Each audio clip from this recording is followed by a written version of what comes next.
আসসালামু আলাইকুম। নবম শ্রেণীর ইংলিশ ধারাবাহিক শিক্ষার মধ্যে আজকে ২০ পৃষ্ঠার 2.1.2-এর যে প্রশ্নগুলো আছে এগুলোর আমি উত্তর তোমাদেরকে আজকে শেখাবো। তো আশা করি তোমাদের কোনো রকম আর ইউটিউব না দেখে, গাইড না দেখেও উত্তরগুলো তোমরা করতে পারবে। তার আগে আমি একটু পড়ে শোনাই। দেখো, বলছে ask and answer the following questions in pairs. জোড়ায় প্রশ্নগুলোর উত্তর আলোচনা করো। Then share your responses with the class. তারপরে ক্লাসে এগুলো শেয়ার করো। প্রথম প্রশ্নটা দেখো, ডু ইউ লাভ নেচার? তো আমি এখানে লিখি ডু ইউ লাভ নেচার? তুমি কি প্রকৃতি ভালোবাসো? এবার যে জিনিসটা আমাকে খেয়াল করতে হবে, এটা এবং এটা, এই যে ডু আছে না, এটা হলো present indefinite tense. Present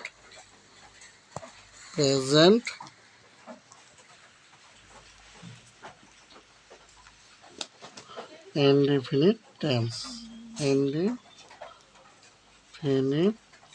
tense. আরও একটা আছে, ডু থাকলে কি হয়, ভার্বের 1 নম্বর ফর্ম আছে। তাহলে প্রশ্নটা করছে কি, কোন টেন্সে? প্রেজেন্ট ইনডিফিনিট টেন্সে করছে যে ডু ইউ লাভ নেচার? তুমি কি প্রকৃতি ভালোবাসো? এখন যদি তুমি উত্তরটা দিতে যাও, তাহলে উত্তরটা দেওয়ার সময় তোমাকে দিতে হবে হ্যাঁ আমি প্রকৃতি ভালোবাসি। কিভাবে? এখন তুমি প্রথমে ইয়েস লিখবে কমা দিয়ে, এরপরে সাবজেক্ট দিবে, তারপরে যেহেতু ভার্বের 1 নম্বর ফর্ম দেবে, এস বা ইয়েস থাকলে যোগ করবে, প্লাস এক্সটেনশন যে অংশটা সেটা দিবে। এখন তাহলে উত্তরটা কী হবে বলো তো? ইয়েস বলো, আই লাভ নেচার। হয়ে গেছে না? হ্যাঁ, আমি প্রকৃতি ভালোবাসি। তাহলে 1 নম্বর প্রশ্নের উত্তর আমাদের শেষ। এবার 2 নম্বর প্রশ্নটা আসো। Have you read any poem on nature? Have you read any poem on nature? প্রশ্নটা হচ্ছে এরকম, দেখো, have you read any poem on nature? আবার এখানে খেয়াল করো, হ্যাভ, এখানে খেয়াল করো রিড। হ্যাভ হচ্ছে কার হেল্পিং ভার্ব? প্রেজেন্ট পারফেক্ট টেন্সের। Present perfect tense. আর রিড হচ্ছে 3 নম্বর ফর্ম, যদিও রিড হয় ভাবে 3 নম্বর ফর্ম। অর্থাৎ আমাদের প্রশ্নটা বা কোশ্চেনটা করা হয়েছে প্রেজেন্ট পারফেক্ট টেন্সে। Have you read any poem on nature? তুমি কি প্রকৃতির উপরে কোনো কবিতা পড়েছ? উত্তরটা হতে পারে কি, পড়েছি। সেই কবিতাটা কি হতে পারে? তাহলে আমি যদি এটা সেন্টেন্স আকারে লিখি, হ্যাঁ আমি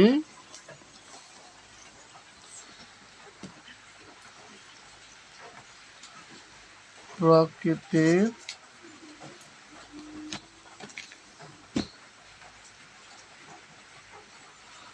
উপর কবিতা পড়েছি। সেক্ষেত্রে তুমি একটি দিতে পারো, তাও সমস্যা নাই। তাহলে এটা করতে গেলে তোমাকে কি করতে হবে? প্রথমে ইয়েস লিখতে হবে। ইয়েস লেখার পরে সাবজেক্ট লিখতে হবে। সাবজেক্ট লেখার পরে কী লিখতে হবে বলো? হ্যাভ বা হ্যাজ লিখতে হবে। তারপরে ভার্বের 3 নম্বর ফর্ম। তারপরে যদি এক্সটেনশন থাকে এক্সটেনশন দিতে হবে। তাহলে এখন আমি কি লিখতে পারি বলো? ইয়েস আই, আই থাকলে হ্যাভ হবে, I have read a poem, তাই না, about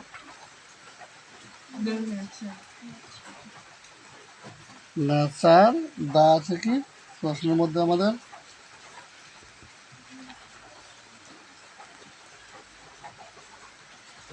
about on nature, poem about nature,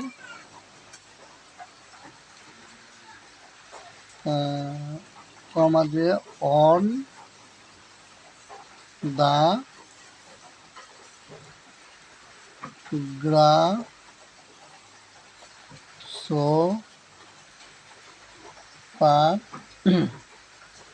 and cricket।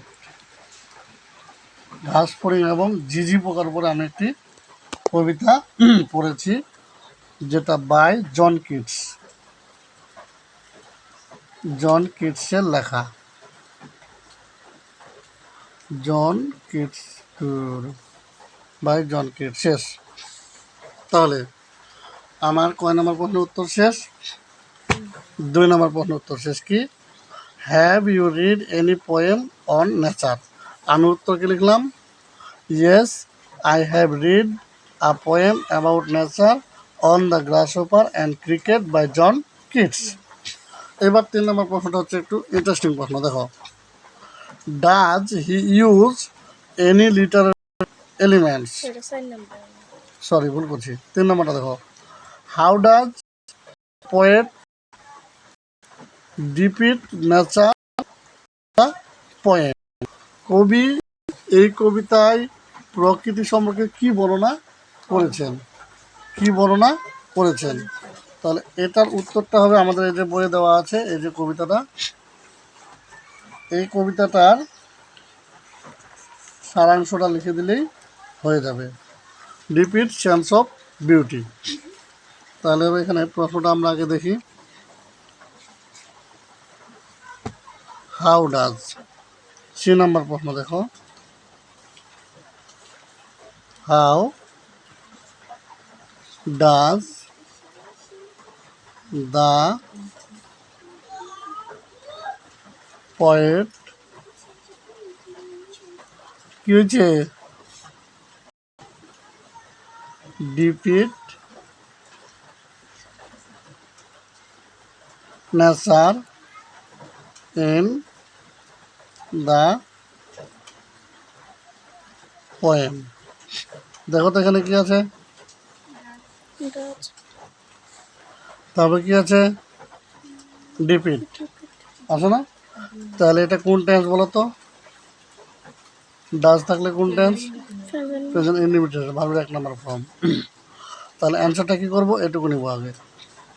The poet, এটা কিন্তু answer, D E P I E T S, depicts, ঠিক আছে।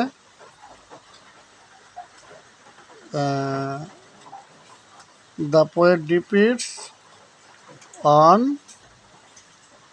SENSE সেন্স অফ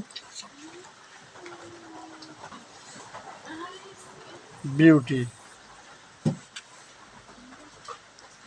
এটা নিয়ে আমরা বিউটি, তাহলে এটুকু দিলে এটার জন্য আমাদের হয়ে যাবে। এবারে আমরা 4 নম্বর প্রশ্নের উত্তরটা দেখো, এবং 4 নম্বর প্রশ্নটা আগে খেয়াল করো, তাহলে আমাদের একটু ভালো করে জানতে হবে। ডাজ হি ইউজ, এই যে ডাজ দেখা যায় না, বড় করলো না, does he use any literary elements? তিনি কি কোনো সাহিত্যিক উপাদান, সাহিত্যিক উপাদান লাইক হচ্ছে রেইমিং schemes, image or metaphor, describe nature, এগুলোতে তিনি এগুলো কোনো ব্যবহার করেছেন? যেমন সাহিত্যিক উপাদানগুলো হচ্ছে simile, metaphor, allegory, parable, fable, antithesis, epigram, paradox, oxymoron, climax, এইসব জিনিস উনি ওনার কবিতায় ব্যবহার করেছেন কি না। আমরা এতগুলো জানবো না। এখানে বলছে রেইমিং স্কিম আছে কি না আর মেটাফোর আছে কি না। তো আমরা যদি কবিতাটা একটু বিশ্লেষণ করে দেখি রেইমিং স্কিম আছে কি না আমরা একটু খেয়াল করি। রেইমিং স্কিম আছে যে অন্তমিল, দেখো ডিডের সাথে মিড আছে আর সানের সাথে রান আছে, আছে না? অন্তমিল আছে না? অন্তমিলটা বলতে চাচ্ছি এরকম, আমরা একটা কবিতা ছোটোকালে পড়ছি, আমি হব সকালবেলার পাখি, আমি হব সকালবেলার পাখি। পরের লাইনটা কী বলো তো? সবার আগে কুসুম বাগে উঠবো আমি ডাকি, হয়নি সকাল হয়নি সকাল আমি হব সকালবেলার পাখি, সবার আগে কুসুম বাগে উঠবো আমি ডাকি, হয়নি সকাল ঘুমো এখন মা বলবেন রেগে, ঠিক আছে? তারপরে এই যে লাইনগুলো আছে, এই যে পাখির সাথে ডাকি, রেগের সাথে জেগে, ঠিক আছে, এইগুলোকে বলা হয় অন্তমিল বা রেইমিং স্কিম। এরকম এখানে দেখো ডেডের সাথে মেড, সানের সাথে রান, তারপরে ডানের সাথে ফান, আছে না? তারপর হচ্ছে তোমার নেভারের সাথে ইভার, যদিও জন কিটসকে মানে প্রকৃতির কবি বলা হয় আর কি, সৌন্দর্যের কবি বলা হয়। তাহলে এই রেইমিং স্কিম আছে। আমাদের প্রশ্নটা কী ছিল দেখো আবার, বলছে রেইমিং স্কিম কি তোমার ছিল? হ্যাঁ ছিল। আসি মেটাফোর, মেটাফোরটার আসলে কি? মেটাফোর আছে, আগে মেটাফোর আছে কিনা তার আগে একটু মেটাফোর সম্পর্কে আমরা সংক্ষেপে আলোচনা করে নিই। মেটাফোর মানে হচ্ছে তুলনা করা, তুলনা করা বা রূপক। কীরকম? যেমন আমি বললাম যে শেরে বাংলা একে ফজলুল হক ছিলেন বাংলা বাঘ, তাহলে আমরা শেরে বাংলাকে কিসের সাথে তুলনা করলাম? বাংলা বাঘের সাথে তুলনা করলাম। আরও যদি আমি কয়েকটা উদাহরণ প্রয়োগ করি দেখো, যেমন he is only, he is the only hope of his family, সে তার পরিবারের অন্ধের যষ্টি। এই যে তাকে একটা অন্ধের যষ্টির সাথে তুলনা করছে বা আশার সাথে তুলনা করতে হচ্ছে, এটা হচ্ছে এখানকার মেটাফোর। তো আমাদের এই কবিতা এরকম মেটাফোর আছে কি না সেটা আমরা খুঁজে বের করতে হবে। আমি সময় স্বল্পতার জন্য কয়েকটা মেটাফোর বের করছি। দেখো যেমন কল ফর মি, এটা একটা মেটাফোর। তারপরে সিমস অ্যাজ লিভ, এটা একটা মেটাফোর। তারপরে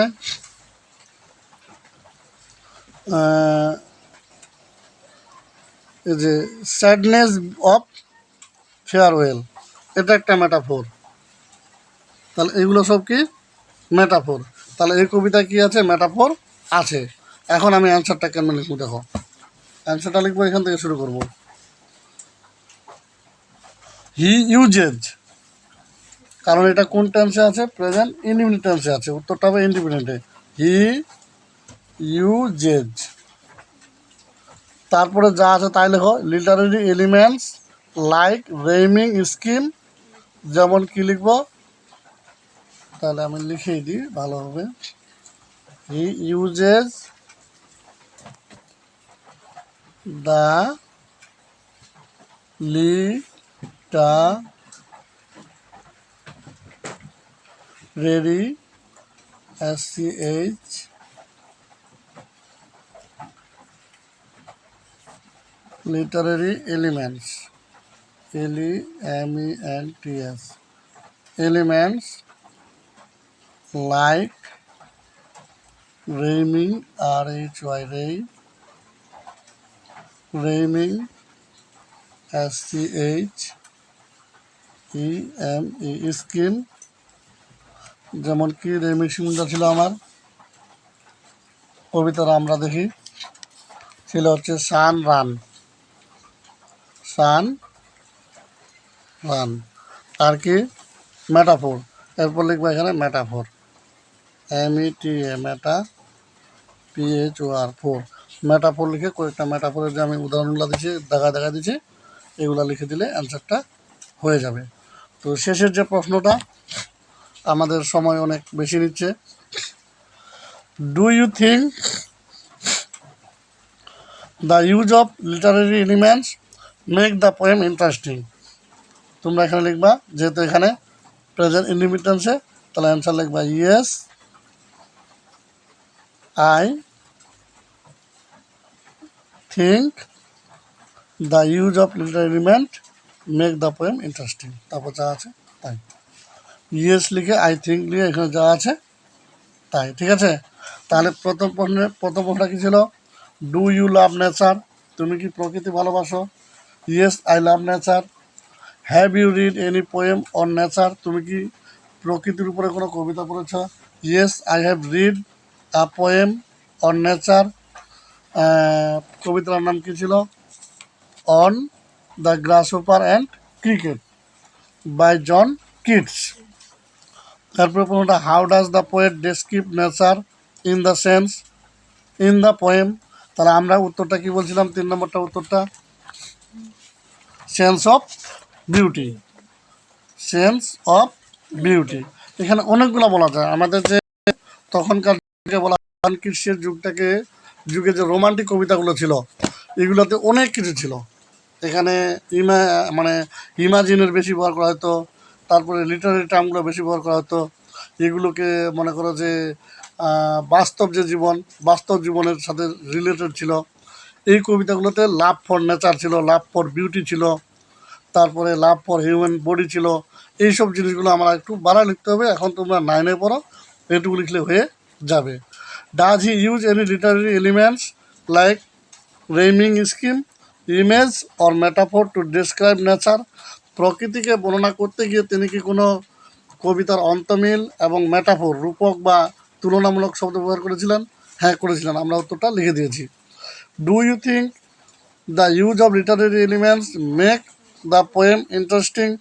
এতে কি কবিতাটা খুব সুন্দর হয়েছিল, মজাদার হয়েছিল? হ্যাঁ, হয়েছিল। Yes I think the use of literary elements make the poem interesting.